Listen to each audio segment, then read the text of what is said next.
ಮಂಡ್ಯ ಜೈಲಲ್ಲೂ ಸಿಗಲಿದೆ hi fi treatment. Parappana ಅಗ್ರಹಾರದ ಬಳಿಕ ಮಂಡ್ಯದಲ್ಲೂ ಕೂಡ ಕಳ್ಳಾಟ. ಗೆಳತಿಯ ಜೊತೆ ಸಿಕ್ಕಿಬಿದ್ದ ವಿಚಾರಣಾಧೀನ ಕೈದಿ. ಜೈಲಲ್ಲಿರಬೇಕಾದ ವಿಚಾರಣಾಧೀನ ಕೈದಿ ಲಾಕ್ ಆಗಿರೋ ನೋಡಿ. ಬೆಂಗಳೂರು ಆಯ್ತು, ಬೆಳಗಾವಿ ಆಯ್ತು, ಈಗ ಮಂಡ್ಯದಲ್ಲೂ ಇದೆ ಕತೆ. ಇವರೆಲ್ಲ ಜೈಲಲ್ಲಿ ಇರಬೇಕಾದವರ ಅಥವಾ ಅದೇನ್ ಕತೆ ಗೊತ್ತಿಲ್ಲ. ಗೆಳತಿಯ ಜೊತೆಗೆ ಸಿಕ್ಕಿಬಿದ್ದಿರೋದು ವಿಚಾರಣಾಧೀನ ಕೈದಿ. ಜೈಲಲ್ಲಿ ಇರಬೇಕಾದ ವಿಚಾರಣಾಧೀನ ಕೈದಿ ಲಾಕ್ ಆಗಿರೋದು. KSLSಗೆ ಭೇಟಿ ವೇಳೆ ಮಂಡ್ಯ ಜೈಲು ಕರ್ಮಕಾಂಡ ಬಯಲಾಗಿದೆ. ಮಂಡ್ಯ ಜಿಲ್ಲಾ ಕಾರಾಗೃಹ ಮಿಮ್ಸ್ ಆಸ್ಪತ್ರೆಗೆ ದಿಢೀರ್ ಭೇಟಿ ಕೊಟ್ಟಿದ್ದಾರೆ. ಕರ್ನಾಟಕ ರಾಜ್ಯ ಕಾನೂನು ಸೇವೆಗಳ ಪ್ರಾಧಿಕಾರದಿಂದ ಭೇಟಿ ಕೊಡಲಾಗಿದೆ. ಈ ಕೋರ್ಟ್ ಅನುಮತಿ ಇಲ್ಲ, ಗಂಭೀರ ಸಮಸ್ಯೆನೂ ಇಲ್ಲ.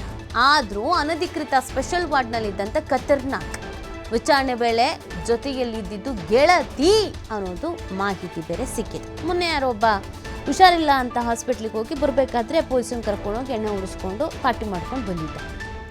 ಇಲ್ಲಿ ನೋಡಿದ್ರೆ ಗೆಳತಿ ಜೊತೆಗಿದ್ದಾರೆ. ಏನು ಕತೆಯೋ, ಅದು ಏನು ಮಾಡ್ತಾ ಇದ್ದಾರೋ, ಜೈಲಾಧಿಕಾರಿಗಳು ಕೆಲಸ ಮಾಡ್ತಾ ಇದ್ದಾರೋ, ಕಣ್ಮುಚ್ಕೊಂಡು ಕೂತಿದ್ದಾರೋ ಗೊತ್ತಿಲ್ಲ. ಇನ್ನೇಂತಕ್ಕೆ ಇವ್ರನ್ನ ಜೈಲಿಗೆ ಹಾಕ್ತಾರೆ?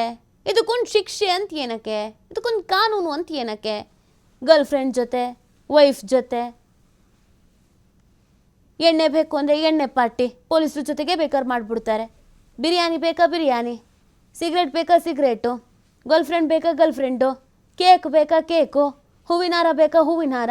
ಇನ್ನೇನು ಹೊರಗಿದ್ದಾರೋ ಒಳಗಿದ್ದಾರೋ, ಹೊರಗಿರೋರೇ ಕಷ್ಟಪಡ್ತಾ ಇದ್ದಾರಾ? ಕೆಲಸ ಮಾಡ್ಕೊಂಡು, ಕೆಲ್ಸಕ್ಕೆ ಹೋಗ್ಕೊಂಡು, ಸಂಸಾರ ನೋಡಿಕೊಂಡು, ಅಡುಗೆ ಮಾಡಿಕೊಂಡು, ಬೇಸಾಕೊಂಡು ಜೈಲಲ್ಲಿರೋರೇ ಆರಾಮಾಗಿದ್ದಾರಾ? ಪ್ರಶ್ನೆ ಇದೆ ಇದು. ಅವ್ರಿಗೇನು ಬೇಕೆಲ್ಲ ಸಿಗತ್ತೆ, ಏನು ಕೇಳ್ತಾರೋ ಅದನ್ನು ಕೊಡ್ತಾರೆ. ವಿಚಾರಣಾಧೀನ ಕೈದಿ ಮೊಹಮ್ಮದ್ ಹುಸೇನ್ ಲಾಕ್ ಆಗಿರೋದು. ಅನಧಿಕೃತ ಸ್ಪೆಷಲ್ ವಾರ್ಡ್ನಲ್ಲಿ ಚಿಕಿತ್ಸೆ ಪಡಿತಾ ಇದ್ದ ಜೈಲಿನ ವೈದ್ಯಾಧಿಕಾರಿ ಸಲಹೆ ಮೇರೆಗೆ ಆಸ್ಪತ್ರೆಗೆ ಸೇರಿಸಲಾಗಿದೆ. ನ್ಯಾಯಾಲಯಕ್ಕೆ ಮಾಹಿತಿ ನೀಡುವುದಾಗಿ ಜೈಲು ಸೂಪರಿಂಟೆಂಡೆಂಟ್ ಮಾಹಿತಿ ನೀಡಿದರು. ಆರೋಪಿಗೆ ಯಾವುದೇ ಗಂಭೀರ ಆರೋಗ್ಯ ಸಮಸ್ಯೆ ಇಲ್ಲ. ಒತ್ತಾಯಪೂರ್ವಕವಾಗಿ ಆಸ್ಪತ್ರೆಗೆ ದಾಖಲಾಗಿದ್ದಾರೆ. ಮಿಮ್ಸ್ ಆಸ್ಪತ್ರೆ ಅಧೀಕ್ಷಕ ಡಾಕ್ಟರ್ ಶಿವಕುಮಾರ್ರಿಂದ ಮಾಹಿತಿ ಕೊಟ್ಟಿದ್ದಾರೆ. ಏನಂತ ಸಮಸ್ಯೆ ಇಲ್ಲ ಸರ್ ಅಂತ. ಸೋಮವಾರ ಸಂಜೆ ಮಿಮ್ಸ್ ಆಸ್ಪತ್ರೆಗೆ ಭೇಟಿ ನೀಡಿ ಪರಿಶೀಲಿಸಿತ್ತು ತಂಡ.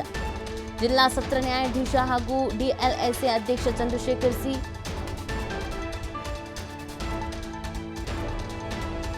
ಇವರನ್ನೆಲ್ಲ ಒಳಗೊಂಡಂತ ತಂಡ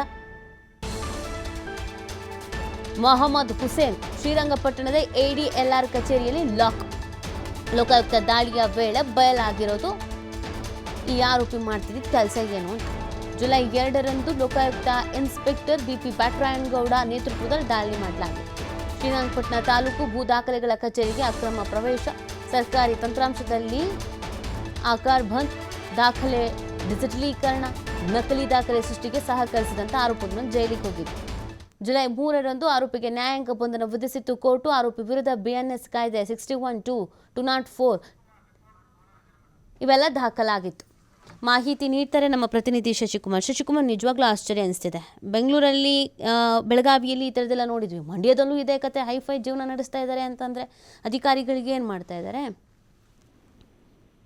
ನಿಜವಾಗ್ಲೂ ನೀತಿ ಈ ರೀತಿಯ ಒಂದು ಕಾರಾಗೃಹ ವ್ಯವಸ್ಥೆಗಳನ್ನ ಪ್ರಶ್ನೆ ಮಾಡುವಂತ ಪರಿಸ್ಥಿತಿ ದಿನೇ ದಿನ ಉದ್ಭವ ಆಗ್ತಾ ಇರ್ತಕ್ಕಂಥದ್ದು ಇಂಥ ಪ್ರಕರಣಗಳಿಂದಲೇ. ಯಾಕಂತ ಹೇಳಿದ್ರೆ ಏನು ಪರಪ್ಪನ ಹಗರದಲ್ಲಿ ಮಾತ್ರ ಅಲ್ಲ, ಈಗ ಮಂಡ್ಯ ಜೈಲಲ್ಲೂ ಕೂಡ ಈ ರೀತಿಯ ಹೈಫೈ ಟ್ರೀಟ್ಮೆಂಟ್ ಸಿಗ್ತಿದೆ ಅನ್ನೋದಕ್ಕೆ ಸ್ಪಷ್ಟ ಉದಾಹರಣೆ ಸಿಕ್ಕಿರ್ತಕ್ಕಂಥದ್ದು. ಏನು ನ್ಯಾಯಾಧೀಶರ ತಂಡ ಈ ದಿಢೀರ್ ಅಂತೇಳಿ ಜೈಲು ಮತ್ತೆ ಮಂಡ್ಯ ಮಿಮ್ಸ್ ಆಸ್ಪತ್ರೆಗೆ ವಿಸಿಟ್ ಮಾಡಿದಂತ ಸಂದರ್ಭದಲ್ಲಿ ಈ ರೀತಿಯ ಒಂದು ಪ್ರಕರಣ ಬೆಳಕಿಗೆ ಬಂದಿರತಕ್ಕಂಥದ್ದು. ಹಲವಾರು ವಂಚನೆ ಪ್ರಕರಣ ಮತ್ತೆ ನಕಲಿ ಫೋರ್ಜರಿ ಮಾಡಿರ್ತಕ್ಕಂಥ ಪ್ರಕರಣದಲ್ಲಿ ಭಾಗಿಯಾಗಿದ್ದಂತ ವ್ಯಕ್ತಿ ಜೈಲಲ್ಲಿ ಇರ್ಬೇಕಾದಂತ ಏನು ಅನಧಿಕೃತ ಒಂದು ಏನು ಸ್ಪೆಷಲ್ ವಾರ್ಡ್ ನಲ್ಲಿ ತನ್ನ ಗೆಳತಿ ಜೊತೆ ಇದ್ದ ಅನ್ನೋದು ಈಗ ಅಚ್ಚರಿ ಮೂಡಿಸಿರ್ತಕ್ಕಂಥದ್ದು.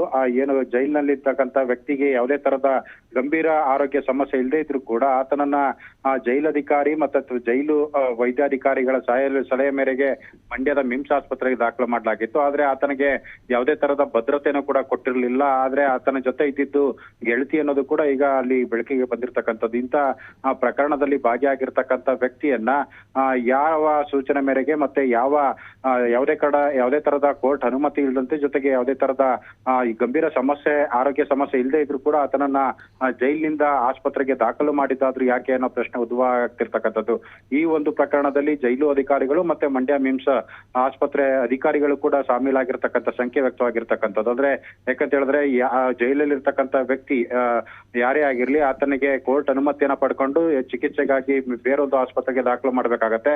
ಆದ್ರೆ ಇದು ಯಾವುದೇ ತರದ ಪೂರ್ವ ಅನುಮತಿಯನ್ನು ಕೂಡ ಪಡ್ಕೊಂಡಿಲ್ಲ. ಜೊತೆಗೆ ಕೋರ್ಟ್ ಆದೇಶ ಇಲ್ಲದೆ ಇದ್ರು ಕೂಡ ಈ ಜೈಲಧಿಕಾರಿಗಳು ಹೇಳಿದ್ರು ಅಂತ ಹೇಳಿ ಅಲ್ಲಿಗೆ ವಿಶೇಷ ಅಂದ್ರೆ ಸ್ಪೆಷಲ್ ವಾರ್ಡ್ ಅನ್ನ ಕೊಟ್ಟು ಆತನಿಗೆ ಸ್ಪೆಷಲ್ ಟ್ರೀಟ್ಮೆಂಟ್ ನ ಹೇಗೆ ಕೊಡ್ತಿದ್ರು ಅನ್ನೋದ್ರ ಬಗ್ಗೆ ಕೂಡ ಅಲ್ಲಿನ ವೈದ್ಯಾಧಿಕಾರಿಗಳ ಒಂದು ಪ್ರಶ್ನೆ ಮಾಡ್ತಕ್ಕಂಥದ್ದು ಕೂಡ ಈಗ ಆಗಿರ್ತಕ್ಕಂಥದ್ದು. ಹೀಗಾಗಿ ಇಂಥ ಪ್ರಕರಣ ಆಗಿಂದಾಗೆ ಬೆಳಕಿಗೆ ಬರ್ತಾ ಇರ್ತಕ್ಕಂಥ ಹಿನ್ನೆಲೆಯಲ್ಲಿ ಜಿಲ್ಲಾ ಏನು ರಾಜ್ಯದಲ್ಲಿ ಕಾರಾಗೃಹ ವ್ಯವಸ್ಥೆ ಯಾವ ಮಟ್ಟಕ್ಕಿದೆ ಅನ್ನೋ ಒಂದು ಪ್ರಶ್ನೆಯನ್ನು ಕೂಡ ಸಾರ್ವಜನಿಕರು ಮಾಡ್ತಾ ಇರ್ತಕ್ಕಂಥದ್ದು. ಇಂಥ ಪ್ರಕರಣದಲ್ಲಿ ಭಾಗಿಯಾಗಿರ್ತಕ್ಕಂಥ ಜೈಲು ಅಧಿಕಾರಿಗಳು ಜೊತೆಗೆ ಏನು ಆರೋಗ್ಯಾಧಿಕಾರಿಗಳು ಏನಿದ್ದಾರೆ ಮಿಮ್ಸ್ ಆಸ್ಪತ್ರೆಯ ಅಧಿಕಾರಿಗಳು ಅವ್ರ ವಿರುದ್ಧ ಏನೆಲ್ಲ ಕ್ರಮವನ್ನ ಕೈಗೊಳ್ತಾರೆ ಅನ್ನೋದನ್ನ ಕಾದ್ ನೋಡ್ಬೇಕಾಗಿರ್ತಕ್ಕಂಥದ್ದು ನೀತಿ. ಓಕೆ, ಥ್ಯಾಂಕ್ ಯು ಶಶಿ ತಮ್ಮೆಲ್ಲ ಡೀಟೇಲ್ಸ್ಗಾಗಿ.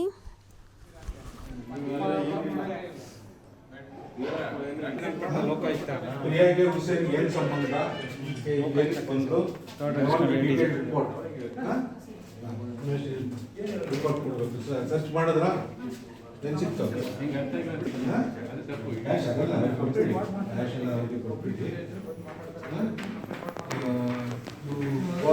ಸೆಂಟ್ ಪೊಲೀಸ್ ಸ್ಟೇಷನ್ ಓಪನ್ ಮಾಡಿ ಕೋಆಪರೇಟ್ ಮಾಡಿ ಸೆಂಟ್ ಪೊಲೀಸ್ನವ್ರು ಹೇಳಿ